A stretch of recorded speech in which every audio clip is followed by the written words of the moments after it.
తాకట్టులో ఉన్న బంగారాన్ని విడిపించి ఆ రోజు ఆన్లైన్ రేటుకే మేము కొంటాం. Sharma gold company.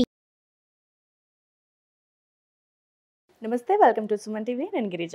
ఇవాళ మనతో పాటు ఉన్న అతిథి వచ్చేసి ప్రముఖ జ్యోతిష్య పండితులు, శ్రీచక్ర పీఠ వ్యవస్థాపకులు, బ్రహ్మశ్రీ డాక్టర్ ప్రదీప్ జోషి గారు ఉన్నారు. వారితో మాట్లాడదాం. గురువుగారు నమస్కారం.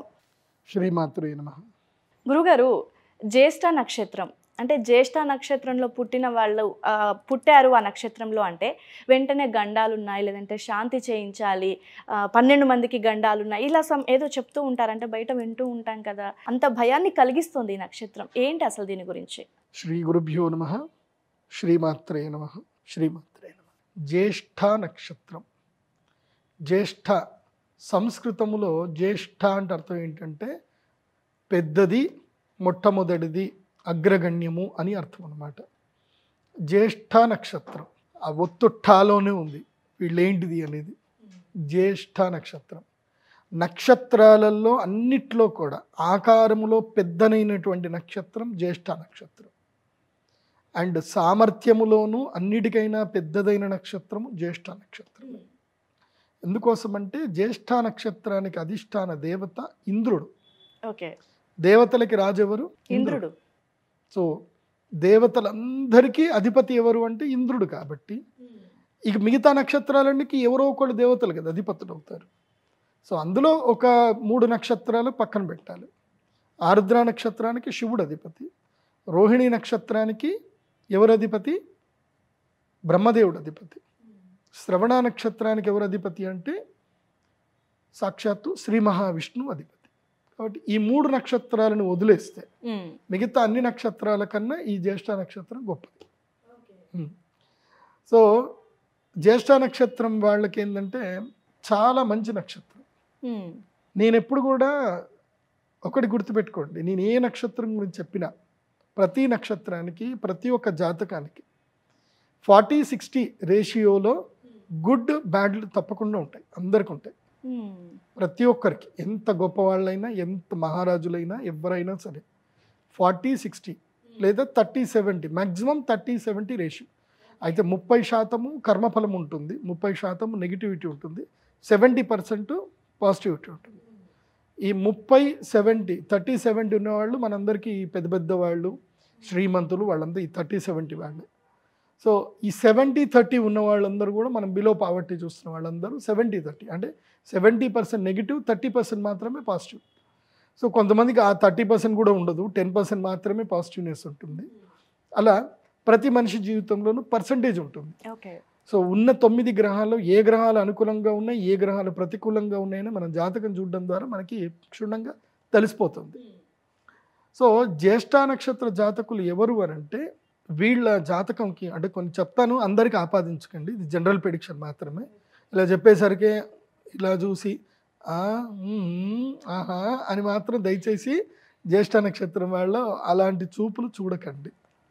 ఓకే, ఇది జనరల్ ప్రెడిక్షను, గ్రంథంలో ఉన్నదే చెప్తున్నాను, ఇది నా వ్యక్తిగత అభిప్రాయం అయితే కాదు, అండ్ నేను అనుభవపూర్వకంగా చూసింది కూడా. ఈ జ్యేష్ఠ నక్షత్ర జాతకులు ఎవరు అంటే, ఎవరు ఈ జ్యేష్ఠ నక్షత్రంలో పుడతారు అంటే ముఖ్యంగా పూర్వజన్మలో రాజులయ్యి, రాజకీయ నాయకులయ్యి, హింస, ఇప్పుడు రాజు అంటే అర్థం ఏంటి అని అంటే హింస తప్పదు. ఇప్పుడు యుక్రెయిన్కి రష్యాకి వార్ అవుతుంది, కారణము వ్లాదిమిర్ తర్వాత పుతిన్, వీళ్ళిద్దరే అని అందరికీ అనుకుంటారు, కానీ కారణాలు వేరే ఉంటాయి. కానీ ఆర్డర్లు పాస్ చేస్తుంది ఎవరు అంటే మూల ప్రధాన కారకులు అందరు కనబడేది వీళ్ళే అనమాట.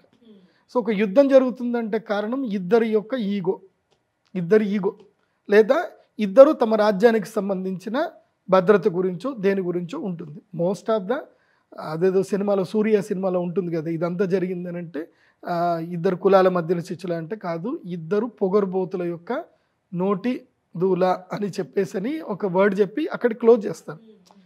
అందులో ఒక రెస్పాన్సిబుల్ పోలీస్ ఆఫీసర్గా ఒక సూర్య ఒక వర్డ్ చెప్తాడు, అది సూర్య సింగం 2 సినిమా అనుకుంటా. అట్లా ఈ రాచరికము రాజుల యొక్క స్థానంలో ఉండి ఎవరైతే రాజకీయంలో ఉండి దుర్మార్గ పనులు చేస్తారు వాళ్ళ యొక్క కుర్చీని కాపాడుకోవడానికి, సో దుర్మార్గ పనులు ఎవరైతే చేస్తారో వాళ్ళు ఆ కర్మ ఫలాన్ని మళ్ళీ అనుభవించడానికి జ్యేష్ఠ నక్షత్రంలో పుడతారు. అండ్ కానీ ఆ రాజరికపు లక్షణాలు పోవు, తప్పకుండా ఉంటాయి. ఎందుకోసం అంటే వాసనలు ఉంటాయి కదా, ఆ వాసనలు ఎక్కడికి పోవు, పుడతారు, మళ్ళీ దీంట్లోనే పుడతారు. తర్వాత శాస్త్రం ఏం చెప్తుంది అని అంటే ఈ 4 లక్షణాలు ఒక దగ్గర ఉండకూడదు. ఒక్కొక్క లక్షణము చాలా విచిత్రమైన లక్షణం. ఒకటి ఉన్మత్తం, మదం, తర్వాత మూర్ఖత్వం, తర్వాత విపరీతమైనటువంటి రాజ్యకాంక్ష, విపరీతమైనటువంటి లాలస, శరీరకామం, లాలస. ఇది ఒక్కొక్కటి ఒక మనిషి దగ్గర ఉన్నా ఆ మనిషి పూర్తిగా దిగజారిపోతాడు. ఆ మనిషి ఎక్కడో ఎవరికో దుఃఖం కలిగిస్తాడు. ఈ 4 ఒక దగ్గర ఉంటే ఎట్లా ఉంటుంది అంటే దానికి జ్యేష్ఠ నక్షత్రం వాళ్ళకి ఎగ్జాంపుల్ చెప్పొచ్చు. అంటే వాళ్ళకి ఈ 4 లక్షణాలు ఖచ్చితంగా ఉంటాయంటారా? ఖచ్చితంగా కాదు, ఉంటాయి, కొంతమందికి ఉంటాయి, వాళ్ళ పూర్వజన్మ దీన్ని బట్టి ఉంటుంది. ముఖ్యంగా లౌల్యం, లాలస ఎక్కువగా ఉంటుంది, కోరికలు చాలా ఉంటాయి వీళ్ళకి. శరీరం యొక్క తాపము, శరీరం యొక్క కోరికలు ఎక్కువగా ఉంటాయి వీళ్ళకి. సో మోస్ట్ ఆఫ్ ద ఎవరు పెడదారి పట్టరు, కాకపోతే కొంతమంది వాళ్ళకి అవకాశాలు బట్టి వాళ్ళు పెడదారి పడతారు. కానీ నేనైతే ఏం చెప్తాను అంటే అది పెడదారి అని అయితే నేను చెప్పాను. ఎందుకోసం అంటే నేను చూస్తాను కదా, వాళ్ళ లక్షణం, అది నక్షత్ర లక్షణం, అది పెడదారి అనడానికి లేదు. అంతే, వాళ్ళు దాంతో పుడతారు కాబట్టి పూర్వజన్మలో వాళ్ళు ఎవరినో ఒకళ్ళని ప్రేమించి ఉంటారు, వాళ్ళు మళ్ళీ ఈ జన్మలో పుడతారు, మళ్ళీ వాళ్ళని వీళ్ళు కాంక్షిస్తారు, కలుస్తారు, రాసి పెట్టింది కాబట్టి కానిచ్చేస్తారు. అంతే, అది జరుగుతుంది. అది తప్పు అని చెప్పడానికి లేదు, అది వాళ్ళ యొక్క లక్షణం, అది అంతే. ముళ్ళు గుచ్చుకుంటుంది, జ్యేష్ఠ నక్షత్రం వారికి కోరికలు ఎక్కువ ఉంటాయి, అంతే. దాంట్లో పెద్దగా అది తప్పేం కాదు, అది లక్షణాన్ని మనం ఏం మార్చలేం మనం. సో అలా జ్యేష్ఠ నక్షత్ర జాతకులకు విపరీతమైన రాజ్యకాంక్ష ఉంటుంది, కామం ఉంటుంది, అదేవిధంగా తామే గొప్ప అనేటువంటి మొండితనం కూడా ఉంటుంది. దీనితో పాటు ఏంటంటే వీళ్ళు చేసే పనుల వల్ల జ్యేష్ఠ నక్షత్ర వాళ్ళకి శత్రువులు లేకుండా ఉండరు, తప్పకుండా వాళ్ళకి శత్రువులు ఉంటారు. అజాత శత్రువులు మాత్రం జ్యేష్ఠ నక్షత్రం వారు కారు. వీళ్ళకి ఎవరో ఒకళ్ళు శత్రువులు తప్పకుండా ఉంటారు. ఎందుకోసం అంటే వీళ్ళకి కొంచెం కోపం ఎక్కువ ఉంటుంది. ఎందుకోసం అంటే మనిషికి గర్వం, అహంకారం ఉంది అని అంటే ఎక్కడో ఒక చోటు శత్రువులు పుడతారు, ఇంట్లోనే పుడతారు.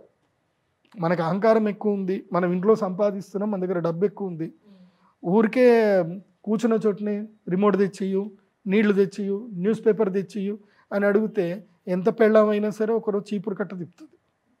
సో కామన్గానే ఉంటుంది. అంటే ఆ మనిషికి బద్ధకం ఎక్కువ ఉంటుంది, అలాంటి లక్షణాలు ఉంటాయి. కానీ వీళ్ళలో పాజిటివ్నెస్ కూడా ఉంది. వీళ్ళలో ఎక్కడైతే కాంక్ష ఎక్కువ ఉంటుందో అక్కడ సంకల్ప బలం కూడా ఎక్కువగా ఉంటుంది, అంతే కదా. ఇప్పుడు మనకు కోరిక ఉంటేనే కదా మన సంకల్పం ఆ పని చెయ్యాలనేది. ఇప్పుడు ఉదాహరణకి సింపుల్ మీరే, లేదంటే మా సుమన్ టీవీలో ఉండే యాంకర్స్ మీరందరూ ఎందుకు పేషెన్స్గా కూర్చుంటారు, అందరు చెప్పేది మీకు కొన్నిసార్లు అబ్బాయి ఏం చెప్తున్నారా అని లోపల అనిపిస్తుంది, కానీ యు నెవర్ ఎక్స్ప్రెస్, కూర్చుంటారు. ఎందుకోసం అంటే మీకు ఉద్యోగ ధర్మం కాబట్టి మీరు కూర్చుంటారు. నచ్చకపోయినా కొన్ని వినాల్సి వస్తుంది, కొన్ని మన జీవితంలో నచ్చకపోయినా కొన్ని పనులు చేయాల్సి వస్తుంది. ఎందుకు చేస్తామంటే మన యొక్క నీడీ కాబట్టి.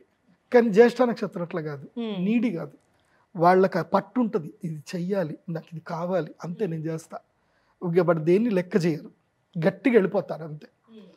ఇంకోటి ఏంటంటే ఈ కాలు మీద నా కాలు మీద నేను కాలు వేసుకున్నా అనే ఒక కేటగిరీ ఉంటుంది కదా, అందులో జ్యేష్ఠ నక్షత్రం వాళ్ళు పక్కా ఉంటారు. దాంట్లో స్త్రీలు అయితే ఎక్కువగా ఉంటారు. మీరు జ్యేష్ఠ నక్షత్రం యొక్క స్త్రీని వివాహం చేసుకుంటున్నారు అంటే ఫస్ట్ మీరు మెంటల్గా ఫిక్స్ అవ్వాల్సింది ఏంటంటే రోజు ఆవిడని పొగడాలి అని మీరు ఫిక్స్ అవ్వాలి. ఏదైనా సరే ఆమెను పొగడాలి. మీకు కావాలంటే ఆవిడ ఏమన్నా చేస్తుంది, జ్యేష్ఠ నక్షత్రం వాళ్ళు నీకు ఏమన్నా చేస్తారు, కానీ మీరేం చేయాలంటే పొగడాలి. నువ్వే గొప్ప, నువ్వే, నీకన్నా మించిన వాళ్ళు ఎవరు లేరు అని అంటే నీకేం కావాలి, నీ ప్రాణం కావాలి, ఇచ్చేస్తా, తీసుకో, ఇచ్చేస్తారు. అట్లా నీకు ఆస్తి కావాలి, సంతకం పెడితే తీసుకో, పొగడాలి అంతే. జ్యేష్ఠ నక్షత్రం వాళ్ళని ఎంత పొగిడితే, అంటే పొగడం అంటే ఇంకా భయంకరంగా పొగడాలి. పొగడ్తలకి లొంగిపోతారా, లొంగిపోతారు, అయిపోతారు. పడిపోవడం వేరు, లొంగిపోవడం వేరు. వీళ్ళు కంప్లీట్గా సరెండర్ అయిపోతారు. ఇక వీళ్ళకి మోమాటం బాగా ఎక్కువ ఉంటుంది, పొగిడిన వాళ్ళు ఏమన్నారు ఇంకా. సో ఎందుకోసం అంటే నేను చూస్తూ ఉంటాను కదా, ఇప్పుడు నాకు ఈ సినిమాలకు సంబంధించి కూడా నన్ను పిలుస్తూ ఉంటారు. ఈ సినిమా ప్రీమియర్ షోలు ఇస్తారు, ఇదే కృష్ణానగర్లో అన్ని పోస్టర్లు వేస్తూ ఉంటారు కదా. సినిమా మొత్తం అయిపోయిన తర్వాత ఆ సినిమా సేల్ అవ్వదు, ఏమవ్వదు. సో సేల్ చేయడానికో దేనికో ప్రీమియర్ షో ఇస్తారు. మోస్ట్ ఆఫ్ ద క్యాస్టింగ్ బాగా ఉందనుకోండి, సినిమాలు ఈజీగా సేల్ అయిపోతాయి. క్యాస్టింగ్ సరిగ్గా లేదు, ప్రోమో సరిగ్గా లేదు, సినిమా సేల్ అవ్వదు. అప్పుడు ఏం చేస్తారంటే అందరిని పిలిపించి సినిమా చూపిస్తారు. దాంట్లో నన్ను కూడా పిలుస్తారనమాట. ఎందుకోసం అంటే నాకు అందరూ డిస్ట్రిబ్యూటర్లు అందరూ నన్ను అడుగుతారనమాట, గురుజీ తీసుకో అన్న వద్దా అని అడుగుతారనమాట. సో నన్ను అడుగుతారు కాబట్టి నన్ను పక్కా పిలుస్తారు. నేను పిలిచినప్పుడు నేను most of the opinion stage మీదకి వెళ్ళి చెప్పాను. నేను సినిమా చూసి అసలు నేను వచ్చిన సంగతి కూడా ఎవరు తెలియదు, వస్తా చూస్తా బయటకు వచ్చేస్తా. చాలా మందిని చూస్తా అనమాట. సినిమా చెత్తగా దరిద్రంగా ఉంటుంది, కానీ ఏం చేస్తారంటే స్టేజ్ మీదకి వెళ్ళిపోయి ఈ cinema super duper hit, 100 days కాదు 300 days ఈ సినిమా నడుస్తుంది, బ్లాక్ బస్టర్ హిట్ అవుతుంది అని చెప్తారు. అసలు మాకు తెలుస్తుంది ఒరిజినల్గా సినిమా కనీసం రిలీజ్ కూడా కాదు. అట్లాంటి సినిమాని ఇప్పటికి నేను ఒక 70 చూసుంటా. అంటే గురుగారు సినిమాని చూస్తే ఇది నడుస్తుంది నడవదు అనేది ఏ విధంగా తెలుస్తుంది అసలు? అది విచక్షణలేండి. అది బాగా సినిమాలు చూస్తే తెలుస్తుందిలేండి. 100 సినిమాలు చూసినోడికి ఈ సినిమా హిట్ అవుతుంది పట్ అవుతుంది ఈజీగా చెప్పొచ్చులేండి. సరే, అంటే నేను అనేది ఏంటంటే ఈ పొగడ్తలు ఎక్కువగా ఉంటాయి అన్నమాట. కాబట్టి జ్యేష్ఠ నక్షత్రం వాళ్ళకి ఏంటంటే వీళ్ళు జన్మతః రాజయోగ జాతకులు. ఏంటి? రాజయోగ జాతకులు. నాకు తెలిసి జ్యేష్ఠ నక్షత్రం వాళ్ళకి 40% పాజిటివ్నెస్ గ్యారంటీ ఉంటుంది. 40% పాజిటివ్నెస్ గ్యారంటీ, దాని డౌట్ లేదు. అంటే వీళ్ళు బిలో పావర్టీలో పుట్టరు. వీళ్ళు పుట్టిన తర్వాత ఆటోమేటిక్గా డబ్బులు వస్తాయి. వీళ్ళు మహాబుద్ధిమంతులు, మహా తెలివైనటువంటి వాళ్ళు. సో ఈ నక్షత్ర జాతకులు ఎందుకు ఈ నక్షత్రం పుట్టినగానే వీళ్ళకి పరిహారం ఎందుకు చేయించాలి అని అంటే, ఎస్, ఈ నక్షత్రంలో పూర్వ జన్మలో చేసిన పాప కర్మల వల్ల వీళ్ళు ఈ జన్మలో పుట్టగానే వీళ్ళకి పరిష్కారాలు చేస్తే ఆ కర్మఫలం వీళ్ళకి అంటదు అని ఋషిప్రోక్తంగా నక్షత్ర నాడిలో చెప్పారు. కాబట్టి వీళ్ళు పుట్టగానే ఏం చేయాలంటే వీళ్ళకి పరిహారం చేయాలి. 12 మందికి దోషం వస్తుంది. వీళ్ళు పుట్టగానే 12 మందికి దోషం ఉంటుంది. 12 మంది అంటే ఎవరు గురువుగారు? ప్రతి ఒక్క మనిషి పుట్టగానే 12 రిలేషన్స్ తోటి పుడతాడు. ఒకటి తండ్రి, తల్లి, మేనమామ, మేనత్త, తాత, 2 తాతలు, అమ్మమ్మ, నానమ్మ, తర్వాత తమ్ముడు, చెల్లెలు, ఆ తర్వాత ఇంకా చెప్పాలంటే చిన్నమ్మ, చిన్న అన్న. ఇలా ఈ వ్యక్తి జాతకులకు 12 మందికి దోషంతో పుడతారు. ఆ 12 మంది దోషంతో పుడతారు కాబట్టి పుట్టగానే జ్యేష్ఠ నక్షత్ర జాతకుల్ని నేరుగా వాళ్ళ ముఖం చూడకూడదు. ఈ 12 మంది ముఖ్యంగా అమ్మా నాన్న, మేనమామ, మేనత్త చూడకూడదు. వీళ్ళు పుట్టగానే, వీళ్ళు పుట్టిన తర్వాత 11వ రోజుకి వీళ్ళకి ఏవైతే ఉంటుందో ఇవన్నీ చేయాలి. ఏవి? పురుడు చేయడము, వాళ్ళ యొక్క ఆచారరీత్యా, వాళ్ళ యొక్క కులాచారరీత్యా ఏవైతే ఉంటుందో 11 రోజుల పురుడు ఏదైతే ఉందో అది కంప్లీట్ చేసిన తర్వాత 11 నుంచి అంటే 12వ రోజు మొదలు 30 రోజుల మధ్య లోపల, ఒక మాసములో లేదా మాసత్రయం 3 నెలల లోపల తప్పకుండా పరిహారం చేయించాలి. పరిహారం చేసి ఒక నూనెలో, మూకుడులో నూనె వేసి ఆ నూనెలో ఈ పిల్లవాడి ముఖం చూసి ఈ పిల్లవాడికి సంబంధించిన పూర్వజన్మ పురాకృత కర్మఫలాలు, దోషములన్నీ కూడా పోవును గాక అని చెప్పి ఈ 12 మంది చెప్పాలి. చెప్పి దోష పరిహారం చేయాలి. ఒకవేళ ఈ 12 మందిలో ఎవరు కొంతమంది పుట్టలేరు, కొంతమంది లేరు, కానీ ఉన్నోళ్ళు అయితే పక్క చెప్పాలి. చెప్పి ఆ తర్వాత వీళ్ళ ముఖం చూడాలి. ముఖం చూసి తర్వాత ఈ జ్యేష్ఠ నక్షత్ర జాతకుల్ని బ్రాహ్మణులకు ఇవ్వాలి. ఇచ్చేసి ఈ పిల్లవాడిని మీరు విద్యాభ్యాసము అంతా కూడా మీరే నేర్పించండి, ఈ పిల్లవాడిని బాగా తీర్చిదిద్దండి, మీకు ఇస్తున్నాం ఈ పిల్లవాడిని అని చెప్పేసి అని ఇచ్చేసి తర్వాత తల్లి అంటుందన్నమాట, అయ్యో చంటి బిడ్డడు, వాడికి పాలు ఇవ్వాలి, వాడిని వదిలేయకూడదు, కాబట్టి నేను బ్రాహ్మణులకి గోవులు ఇస్తాము, సో అతన్ని మనం తీసేసుకుందాం, నా కొడుకుని గోవుల నుంచి తీసుకుందాము అని చెప్పి గోవుల్ని బ్రాహ్మణుడికి ఇచ్చేసి మళ్ళీ ఆ కొడుకుని తిరిగి తీసుకోవాలి. తీసుకొని ఏం చెప్పాలి అయ్యగారికి, అయ్యగారు ఈ పిల్లగాడిని మీకు ఇచ్చాను, కాకపోతే ఈ పిల్లగాడు మా ఇంట్లోనే పెరుగుతాడు, కాకపోతే మీరు ఎప్పుడు పిలిచినా సరే దైవ సేవ చేయడానికి మీ దగ్గరికి వస్తాడు అని చెప్పి దైవ సేవకి ఆ పిల్లవాడిని అంకితం చేసినట్టుగా చెప్పి తీసుకోవాలి. మళ్ళీ తీసుకొని పిల్లాన్ని పెంచుకోవడం చేయడం చేయాలి. అందుకే జ్యేష్ఠ నక్షత్రంలో పుట్టినటువంటి వాళ్ళకి ఏంటంటే అదృష్ట యోగం దీని ద్వారా వస్తుంది. ఎందుకోసం అంటే బ్రాహ్మణుడు వేద మంత్రాలు చదువుతాడు కదా, ఎప్పుడూ అనుష్ఠానం చేసుకుంటాడు కాబట్టి బ్రాహ్మణుడికి శక్తి పెరుగుతుంది కాబట్టి ఇతడు బ్రాహ్మణుల పిల్లాడి కిందకి వెళ్ళిపోతాడు. సో అప్పుడే శిశుదానం చేసినట్టుగా ఉంటుంది. తీసుకోవడం వల్ల ఏంటంటే ఇతనికి వచ్చినటువంటి పాపకర్మ పంకిల మీద కూడా ఈ వంశానికి రాదు. అలా రాకుండా గోదానం, పుట్టినప్పుడే గోదానము, భూదానము, హిరణ్యదానము, తిలదానము, ఇలా కొన్ని దానాలు ఉంటాయి.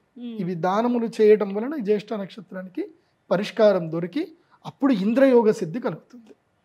జ్యేష్ఠ నక్షత్ర జాతకులకు జన్మతః ఇంద్రయోగం కలుగుతుంది. ఐంద్రయోగం అంటారు. ఐంద్రయోగం అంటే ఏంటి? ఇంద్రుడు ఎట్లాగైతే తన పదవిలో కూర్చుంటాడు దర్జాగా, అట్లాగే జ్యేష్ఠ నక్షత్ర జాతకులకు కూడా ఇంద్ర పదవి వస్తుంది. సో మోస్ట్ ఆఫ్ ద రాజకీయ నాయకులు, ఐఏఎస్లు, ఐపీఎస్లు, గొప్ప గొప్ప బిజినెస్ మ్యాన్స్ అందరు కూడా ఈ జ్యేష్ఠ నక్షత్రంలో ఉంటారు. కానీ జిద్దుగాళ్ళు, భయంకరమైన జిద్దుగాళ్ళు. నాకు జ్యేష్ఠ నక్షత్రం వాళ్ళు నా దగ్గర రాగానే నేను జాతకం చూసి, నీ జాతకం నేను చెప్తాను, నేను చెప్పినట్టు మీరు వింటాను అంటే చెప్తా, లేదంటే మీ ఫీజు మీరు తీసుకొని వెళ్ళిపోండి. వాళ్ళు వినరు అస్సలు. సబ్కా సున్నా అప్నా కర్నా అంటారు. అందరు చెప్పేది వింటారు, సర్లే టైగర్ అట్లే చెప్తారులే అని అంటారు, వెళ్ళిపోతారు. సో నేను అదే చెప్తాను, నీ జ్యేష్ఠ నక్షత్రంలో పుట్టావు కదా, నేను గతం చెప్తా, ఫస్ట్ గతం చెప్తా జాతకం చెప్పేటప్పుడు. ఇది నువ్వు, ఇది నీ లక్షణం, కరెక్టేనా అంటే ఎస్ గురూజీ. ఆల్రెడీ ఈ వీడియో చూసే వస్తారు వచ్చిన వాళ్ళు కూడా, ఈ క్యారెక్టర్స్ అన్ని మీకు ఉంటే. సో అప్పుడు నేను చెప్తాను జ్యేష్ఠ నక్షత్రం ఇది కాబట్టి సరే నేను చెప్పిన కరెక్ట్ కదా. భవిష్యత్తు కూడా చెప్తాను. భవిష్యత్తులో కొన్ని నష్టాలు వస్తాయి, కానీ అవి నష్టాలు రాకుండా నీ యొక్క ఆలోచన విధానాన్ని, నీ యొక్క లైఫ్ స్టైల్ని మార్చాలి, అది నేను చెప్తాను. పరిహారాలు కూడా చెప్తాను. అవి చేసుకుంటాను అంటే జాతకం చెప్తా, లేకపోతే ఇక్కడ నుంచి లేచి వెళ్ళిపోండి. కొన్ని నక్షత్ర జాతకులకైతే అంతే చెప్తాను. ఇంకా ఫీజు వాపస్ ఇచ్చేస్తాను, నేను తీసుకోను కూడా. ఎందుకోసం అంటే మూలా నక్షత్రము, జ్యేష్ఠ నక్షత్రము, ఆరుద్ర నక్షత్రము, భరణి నక్షత్రం వీళ్ళు కొంచెం వినరు. మిగతా వాళ్ళు ఆల్మోస్ట్ వింటారు, వీళ్ళు వినరు. ఓకే గురుగారు, అయితే ఈ జ్యేష్ఠ నక్షత్రం వాళ్ళ పరిహారం అన్నారు కదా, ఎవరు చేస్తారు, ఎవరితో చేయిస్తే మంచిది? సో ఇది మీరు అన్నట్టుగా ఇందాక ఒక 11 రోజుల పరిహారం చేయించాలి అన్నారు. సో ఎక్కడ చేస్తారు గురువుగారు? పుట్టిన 11 రోజుల తర్వాత ఇక నీకు ఎన్ని సంవత్సరాలు వచ్చినా చేసుకోకపోతే తప్పకుండా ఇప్పుడు నీకు 40 ఏళ్ళున్నా చేసుకోవాల్సిందే. ఓకే, నీకు రాజయోగం రావట్లే, గురువు గారు ఇవన్నీ చెప్తున్నారు, అన్ని లక్షణాలు ఉన్నాయి కానీ డబ్బులు మాత్రం రావట్లేదు, ఎటువైనా అనుకుంటే మాత్రం ఎస్ నువ్వు ఈ కర్మ ఫలానికి సంబంధించిన పరిష్కారం చేసుకోలేదు ఇంకా ఉంటది. అయితే ఇంకా చేయకపోతే ఉంటుంది తప్పకుండా. ఈ 12 మంది రుణంతో పుడతారు వీళ్ళు. సో వీళ్ళందరూ రుణాలు తీర్చుకోవాలి. మోస్ట్ ఆఫ్ ద నేను చూస్తాను కదా, కుటుంబంలో అందరి గురించి కష్టపడే వాళ్ళు వీళ్ళే ఉంటారు. జ్యేష్ఠ నక్షత్రం కష్టపడతారు, వాళ్ళకి ఇస్తారు, వీళ్ళకి ఇస్తారు, ఎవ్వరు కూడా వీళ్ళని కేర్ చేయరు. అందరికి పెడతారు పాపం, కానీ ఎవ్వరు వీళ్ళని కేర్ చేయరు. అలాంటి వాళ్ళు ఉంటారు దీంట్లో. మోస్ట్లీ అన్ని నక్షత్రాలు ఉంటారు, దీంట్లో కొంచెం ఎక్కువ ఉంటారు. సో వీళ్ళకి ఏంటంటే జ్యేష్ఠ నక్షత్రం రోజుని మా శ్రీచక్ర పీఠంలో వీళ్ళకి పరిహార పూజలు చేస్తారు. కాకపోతే ఆశ్లేషాబలి లాంటి పూజలకి ఏంటంటే ఒక్కళ్ళు వస్తే సరిపోతుంది. ఈ జ్యేష్ఠ నక్షత్ర పూజలకి ఏంటంటే ఈ బంచ్ రావాలి, కారు వేసుకొని రావాలి, లేకపోతే ఉంటే బస్ వేసుకొని రావాలి. 12 మంది కదా, మినిమం 12 సీటర్స్ పెద్ద వేసుకొని బస్ వేసుకొని మినీ వ్యాన్ వేసుకొని రావాలి, లేదంటే ట్రైన్ బుక్ చేసుకొని రావాలి. సరే గురుగారు, మరి ఆ 11 రోజులు బాబు గాని పాప గాని ఇంకా మొహం చూడకూడదు అంటారా మరి పరిహారం అయ్యేదాకా? ఒకటి, పుట్టిన పిల్లాన్ని ముఖం చూడకుండా ఉండడం అంటే తల్లిదండ్రుల కష్టం. అదే అప్పుడు ఏం చేయాలి అంటే ఇమ్మీడియట్లీ వాళ్ళని మనసులో సంకల్పం చేసుకోవాలి. సంకల్పం చేసుకొని ఏంటంటే నా పిల్లవాడికి తప్పకుండా నేను పరిష్కారం చేస్తాను, ఈ పూజ చేస్తాను భగవంత అని చెప్పి, పసుపు బట్ట ఉంటుంది కదా, పసుపులో ఒక కాటన్ వస్త్రాన్ని పసుపులో తడిపి అందులోపల స్వస్తిక్ రాసి దాన్ని అడ్డంగా పెట్టుకొని పిల్లవాడి యొక్క ముఖాన్ని మొదలు అద్దంలో చూడాలి. అద్దంలో చూసిన తర్వాత నెక్స్ట్ పిల్లాడిని చూసుకొని తర్వాత ఇంకెట్లా పరిగా చూసుకుంటారు కదా, చూసుకోవాలంటే. అట్లా ఎవరైనా పసుపు బట్టను అడ్డంగా పెట్టుకొని మొదలు చూడాలి. చూసింది. ఇప్పుడు మేము పరిష్కారం చేసేటప్పుడు కూడా ఇటువైపు పసుపు బట్ట అడ్డం పెడతాము, వాడు నూనెలో ముఖం చూస్తాడు, అటువైపు నుంచి వాళ్ళు నూనెల ముఖం చూస్తారు, తర్వాత పసుపు తెర తీసిన తర్వాత అప్పుడు ముఖాన్ని చూస్తారు, చూసి 1000 ఏళ్ళు బతుకున్నా అన్న అని చెప్పి వాళ్ళు ఆశీర్వాదం చేస్తారు, వెళ్ళిపోతారు. అంటే గురుగారు కొన్ని నక్షత్రాల వాళ్ళు అంటే మేనమామ గండంలో పుట్టారు, సో నూనెలోనే చూడాలి అని అంటూ ఉంటారు కదా, అది అంటే ఇక్కడ అక్కడనేమో ఒక్కరే ఉంటుంది ఎఫెక్ట్, ఇక్కడ ఇంతమంది కదా, మరి ఈ అబ్బాయికి పుట్టిన వాళ్ళకి ఈ పరిహారం కనుక చేయకపోతే వీళ్ళకి అంటే ఏదన్నా ఎఫెక్ట్ పడుతుందంటారా? అంటే ప్రాణగండం లాంటివి అందరికి పడతావని కాదు, పడుతుంది పడుతుంది పడుతుంది నేను చూస్తాం కదా. ఇప్పుడు మొన్న ఒకళ్ళు మా దగ్గరికి జాతకం చెప్పించుకోవడానికి వచ్చారు.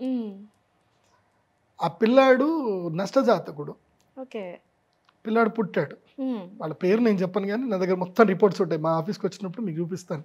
ఇన్ని ఫైల్స్ ఉంటాయి మొత్తం నా దగ్గర, ప్రతి ఒక్కళ్ళ జాతకం ఫైల్ నా దగ్గర ఉంటుంది. సో మొత్తం డేటా ఉంటుంది, దాదాపు 3000 జాతకాల ఫైల్స్ ఉంటాయి నా దగ్గర. సో వాడు పుట్టాడు, పుట్టగానే ఒక శాంతి లేసింది, మేనమామ లేసాడు. తర్వాత 6 నెలలకి మళ్ళీ చిన్నాన్న లేసాడు, 3 సంవత్సరాలు అయిపోయింది, తండ్రి చనిపోయాడు. ఇట్లా ఒక్కొక్కళ్ళు పోతానే ఉన్నారు. అప్పుడు వాళ్ళు వస్తే నేను చెప్పాను, మీ పిల్లవాడిని పూర్తిగా గురుకులానికి దానం చేయాలి, దానం చేసిన తర్వాత మీ పిల్లాన్ని తీసుకోండి, వీడిని ఇట్లాగే పెట్టుకుంటే మీ వంశం ఏదైతే వీడి కర్మఫలం ఏదైతుందో మీ వంశంలో ఒక్కొక్కళ్ళని తీసుకెళ్తుంది, కాబట్టి వీడిని దానం చేయాలని చెప్పాను. వామ్మో, అంటే మంచి ఉంది కానీ దాంతోపాటు ఎఫెక్ట్ కూడా బాగానే ఉంది గురుగారు దీనికి. ఇప్పుడు దానికి మరణం ఒకటి ఉంటుంది, మరణం కూడా కొన్ని ఉంటాయి, ధనిష్టా పంచకాలని కొన్ని ఉంటాయి.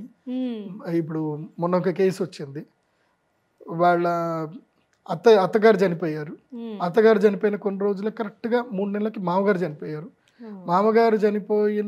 ఫస్ట్ మామగారు చనిపోయారు, తర్వాత కొన్ని రోజులకి అత్తగారు చనిపోయారు. అత్తగారు చనిపోయారని కొన్ని రోజులు కరెక్ట్గా 3 నెలలకి ఏమైందో తెలియదు, హస్బెండ్ ట్రైన్ కింద పడిపోయి ఆయన చెప్పాడు. వాంటెళ్ళి ట్రైన్ దగ్గర పోయి కూర్చొని చెప్పాడు. ఆవిడ నాకు మెసేజ్ పెట్టింది, నాకు ఈమెయిల్ పెట్టింది, పేరు చెప్పకూడదు కానీ. సో ఇది ఎందుకు జరిగింది అని అంటే, ఒకటి ఇంట్లో జననమైనా మరణమైనా తప్పకుండా జ్యోతిష్ శాస్త్ర పండితుల దగ్గరికి వెళ్ళి చూపించుకోవాలి. జననం మరణం 2 చూపించుకోవాలి. జననముతో ఎందుకోసమంటే ఒకటి గుర్తుపెట్టుకోండి, మనం ఉగాది రాశిఫలాలు మేము చెప్తాం, రాశిఫలాలు చెప్పేటప్పుడు పుట్టేవాళ్ళు ఎంతమంది గిట్టేవాళ్ళు ఎంతమంది అని ఉంటుంది, లెక్క వస్తుంది అంటే. ఇప్పుడు ఇన్ని సర్పాలు పుడితే ఇన్ని సర్పాలు చనిపోతాయి, ఇంతమంది పుడితే ఇంతమంది చనిపోతారు, స్త్రీలు ఇంతమంది పుడతారు, స్త్రీలు ఇంతమంది చనిపోతారు, లెక్క ఉంటుంది. పుట్టుక గిట్టుక నేచర్ ఎప్పుడు బ్యాలెన్స్ చేస్తూ ఉంటుంది. ఒక వంశంలో ఒకళ్ళు వచ్చారు, కొంతమంది పోయే అవకాశాలు ఉంటాయి. ఇది ఒక్క జాతకాన్ని కాదు, ఒక్క నక్షత్రం అని కాదు, అది జాతకాన్ని బట్టి తెలుస్తుంది. ముఖ్యంగా తృతీయ భావం చాలా కీలకమైనది. తృతీయ పంచమ నవమ భావాలు కీలకమైనవి. ఇవి ఎవరైనా జ్యోతిష్ శాస్త్ర పండితులు చూస్తున్నా, జ్యోతిష్యం నేర్చుకునే వాళ్ళకున్నా బాగా ఉపయోగపడుతుంది. తృతీయ పంచమ నవమ భావాలు ఏ పిల్లవాడైనా పుట్టగానే తృతీయ పంచమ నవమ భావాలు చూడాలి. తృతీయ పంచమ నవమ భావాల్లో పాపగ్రహాలు, క్రూరగ్రహాలు, క్రూర దృష్టితో ఉన్న నీచ స్థానములో ఉన్న తృతీయ స్థానములు గనక పాపగ్రహాలు, క్రూరగ్రహాలు గనక ఉంటే, ముఖ్యంగా రాహుకేతువులు గనక ఉంటే గనక తప్పకుండా సోదర నష్టం జరుగుతుంది. మేనమామ, మేనత్త, సోదరుడు, అన్న లేదా తమ్ముడు, లేదంటే వచ్చేటువంటి నెక్స్ట్ గర్భం ఏదైనా నష్టం జరిగే అవకాశం. పంచమ స్థానములో గనక రాహువు లేదా కేతువు, వక్ర శని, వక్ర కుజుడు గనక ఉన్నట్లయితే తప్పకుండా, లేదంటే నీచ సూర్యుడు, అంటే అది కేవలం కార్తీక మాసమే అవుతుంది. సో తులారాశిలో నీచ సూర్యుడు పంచమంలో ఉంటే తండ్రి చనిపోతాడు. అదే 9వ స్థానంలో గనక ఉంటే తాత లేదా తండ్రి కూడా చనిపోయే అవకాశం ఉంటుంది. క్రూర గ్రహాలు, క్రూర దృష్టి, నీచ స్థానం అయ్యి ఉంటే కనుక వాటికి ఇంకా గ్యారంటీగా ఎఫెక్ట్ ఉంటుంది. ఓకే, అంటే గురువుగారు ఒక చిన్న డౌట్, మనకు ఉన్నది 12 రాశులు, నక్షత్రాలు 27. సో 4 పాదాల్లాగా మీరు అన్నట్టుగా 108. సో ఎన్ని కోట్ల మంది జనాభా ఉన్నా వీటిల్లోనే ఉంటారు ఖచ్చితంగా. సో అందరికీ అంటే ఈ నక్షత్రంలో ఉన్న ప్రతి ఒక్కరికి ఇలా జరుగుతుందంటారా, లేదంటే కొంతమందికే జరుగుతుందంటారా?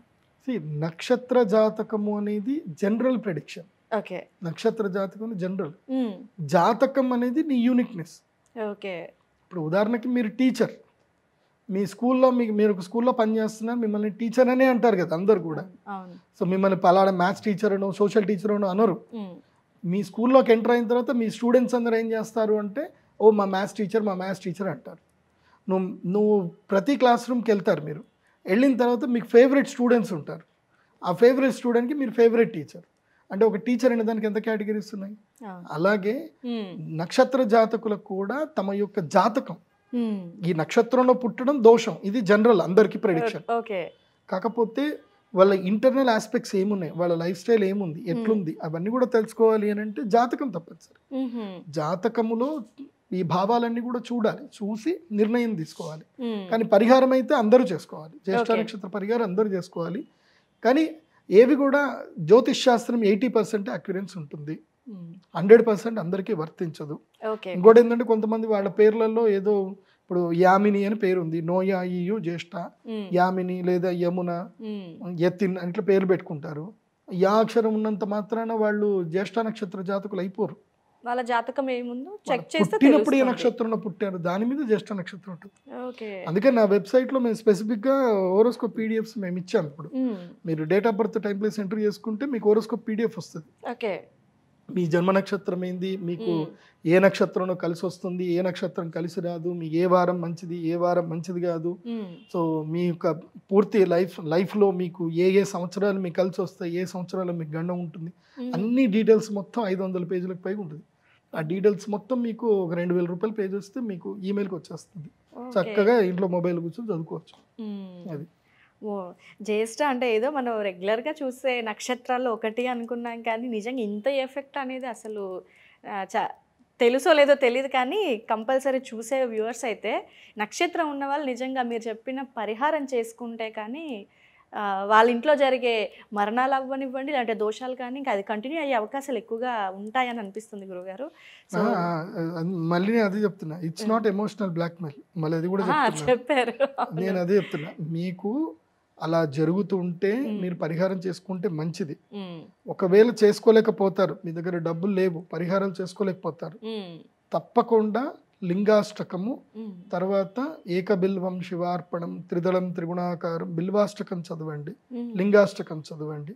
త్రంబకం యజామహే సుగంధిం పుష్టివర్ధనం ఉర్వారకం ఏ బంధనాన్ మృత్యోర్ముక్షయ్యమామృతాత్. ఈ శ్లోకాన్ని ప్రతిరోజు జపం చేసుకోండి. ఎందుకోసమంటే మీరు అందరూ వచ్చి పరిహార పూజలు చేయాలనేది నా ఇంటెన్షన్ అయితే కాదు. ఎందుకోసమంటే మిమ్మల్ని ఏదో భయపెడుతున్నారు, కొంతమంది మమ్మల్ని భయపెడుతున్నారు అంటారు. ఇది శాస్త్రం, శాస్త్రంలో ఉన్నది ఉన్నట్టుగా చెప్పడం నా బాధ్యత. నేను చెప్పినవన్నీ కూడా అక్యురేట్గా ప్రెడిక్షన్స్ మీకు ఉన్నాయనుకోండి, you are into this cup of tea, మీకు ఇది మీ కప్ ఆఫ్ టీ ఇది ఉంటే రండి, తప్పకుండా చేయించుకోండి. చేయించుకోకపోయినా దైవ ధ్యానం వల్ల కూడా పరిష్కారాలు జరుగుతాయి. ఎందుకోసమంటే మీ సంకల్ప బలం గొప్పది, అన్నిటికన్నా గొప్పది సంకల్ప బలం. గురుగారు చాలా చక్కటి విశ్లేషణ జ్యేష్ఠ నక్షత్రానికి సంబంధించి చాలా చక్కగా తెలియజేశారు. చాలా మందికి ఉన్న సందేహాలని నివృత్తి చేశారు గురుగారు. ధన్యవాదాలు. శ్రీమాత.